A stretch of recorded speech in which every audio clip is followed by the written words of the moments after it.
Hi friends, this is Anil. Welcome to Telugu riders channel.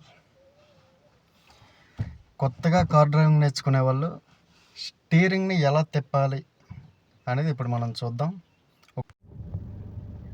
ఒక్కొక్కరు ఒక్కో విధంగా తిప్పుతారు స్టీరింగు. కొందరిని చూశాను, లేడీస్ ఎక్కువగా ఇలా వాడుతూ ఉంటారు. ఇలా ఈ చేయి నుంచి ఆ చేయికి అప్ చెప్పడం. కానీ ఇలా తిప్పడం వల్ల ఏమవుతుందంటే, మన ఈ చేతి నుంచి లెఫ్ట్ హ్యాండ్ నుంచి రైట్ హ్యాండ్కి మన స్టీరింగ్ని ఇచ్చే లోపు మూవింగ్ ఎక్కువగా అయిపోతుంది. అలా మరికొందరు డ్రైవింగ్ చూశాను, ఇలా సింగిల్ హ్యాండ్తోనే ఎలా తిప్పేస్తుంటారు. ఇది కూడా కరెక్ట్ పద్ధతి కాదు. ఎందుకంటే సింగిల్ హ్యాండ్లో ఇలా తిప్పడం వల్ల గ్రిప్ పోతుంది. హ్యాండ్ గ్రిప్ అనేది ఎక్కడో దగ్గర మిస్ అయిందంటే కంపల్సరీ అది యాక్సిడెంట్కి దారితీస్తుంది. సో కరెక్ట్ వేలో మనం చూసుకుంటే, లెఫ్ట్ టర్నింగ్ చేసేటప్పుడు ఈ విధంగా ఫుల్గా వచ్చి, ఇంకొకసారి తిప్పుతున్నాం చూడండి,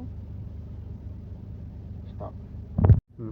అలాగే రైట్ సైడ్ తిప్పేటప్పుడు లెఫ్ట్ హ్యాండ్ నుంచి ఇలా చూస్తున్నారా, రైట్ సైడ్ తిప్పేటప్పుడు ఇలా వస్తుంది.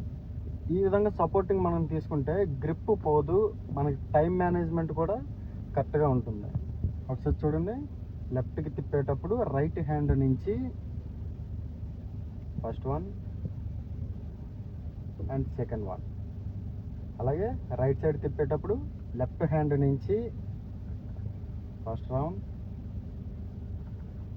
Second round. ఈ విధంగా స్టీరింగ్ మీరు కంట్రోల్ చేయగలిగితే మీ డ్రైవింగ్ ఎక్సలెంట్గా ఉంటుంది. అలాగే కొత్తగా నేర్చుకునే వాళ్ళకి స్టీరింగ్ రైట్ సైడ్ ఎంత ఉంటుంది, లెఫ్ట్ సైడ్ ఎంత ఉంటుంది అనేది తెలియదు మెజర్మెంట్.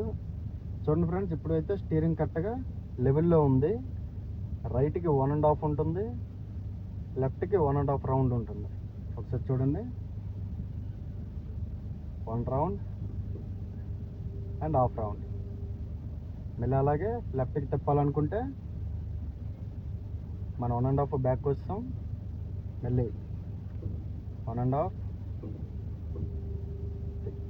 మళ్ళీ మనం లెవెల్ చేయాలనుకుంటే 1.5 తిప్పేస్తే బండి మళ్ళీ లెవెల్లో ఉంది.